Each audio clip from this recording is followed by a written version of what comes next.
Did you know that Tokyo's subway system transports approximately 15 million passengers daily, nearly 11 million more than New York's?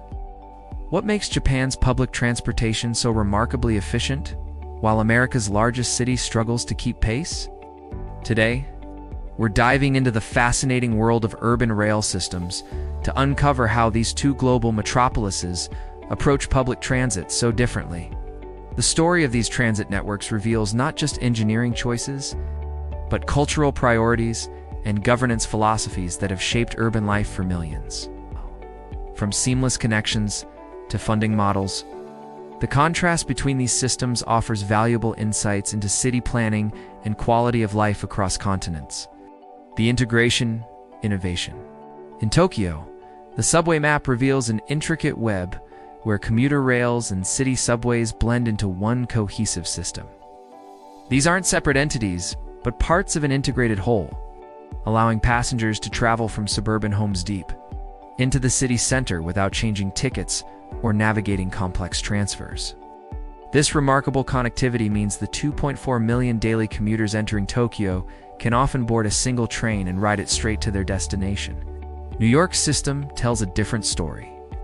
With clear boundaries between the subway and commuter rails like Metro North, LIR, and NJ Transit, each operates under different jurisdictions. The subway, under MTA controlled by New York State, while NJ Transit answers to New Jersey's Department of Transportation. This fragmentation creates unnecessary transfers and confusion for riders navigating between systems, though recent payment innovations show potential for future improvement. Payment simplicity versus complexity throughout Japan. Travelers need only one of two transit cards to access most public transportation networks nationwide. This elegant solution eliminates the friction of purchasing multiple tickets when crossing jurisdictional boundaries.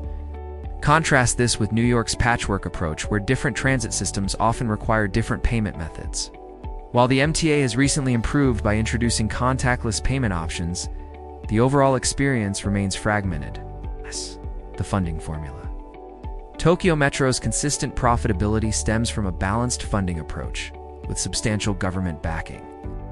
The national government owns approximately 53% of Tokyo Metro, the metropolitan government of Tokyo controlling about 47%. This stable ownership structure enables continuous infrastructure investment that has created a virtuous cycle of reliability and ridership. The MTA operates in stark contrast, historically running at deficits with projected debt reaching a staggering $47 billion by 2026. Its funding comes from a complex mix of taxes, city and state contributions, federal grants, and bond sales, making it one of America's largest municipal bond issuers. While rider fares once contributed about 40% of MTA funding, the post-pandemic decline in commuters has exacerbated financial challenges, forcing reconsideration of the entire funding model. A matter of timing in Japan, punctuality isn't just valued, it's expected to an extraordinary degree. The Tokyo Transit System famously apologized when a train departed just 20 seconds ahead of schedule in 2017, though not perfect. The overall reliability creates predictable commutes that commuters can build their lives around. New York's subway system struggles with consistency, with passengers in 2022 waiting an additional 64 minutes monthly on platforms, plus 18 extra minutes on delayed trains. While MTA officials proudly note this represents the best on-time performance in over a decade, they acknowledge the challenges of maintaining an aging infrastructure with complex switch systems and interlockings requiring extensive maintenance. The century-old network faces realities that newer Asian systems simply don't contend with. The history of investment. Japan's post-World War II commitment to continuous transit investment stands as perhaps the most significant difference between the systems. For over 6 decades, Japan has prioritized expanding and enhancing its rail networks without interruption, creating unparalleled efficiency through consistent financial support and technical advancement. This long-term vision has yielded a transit system that functions as the lifeblood of the metropolitan region. America's approach tells a different story, one of deferred maintenance, competing priorities, and shifting political winds. Transportation experts estimate it would require decades of sustained, significant investment for New York's subway to approach Tokyo's efficiency levels. As urban populations grow and climate concerns intensify, The contrasting outcomes of these infrastructure philosophies become increasingly relevant to cities worldwide. Looking forward, lessons and opportunities.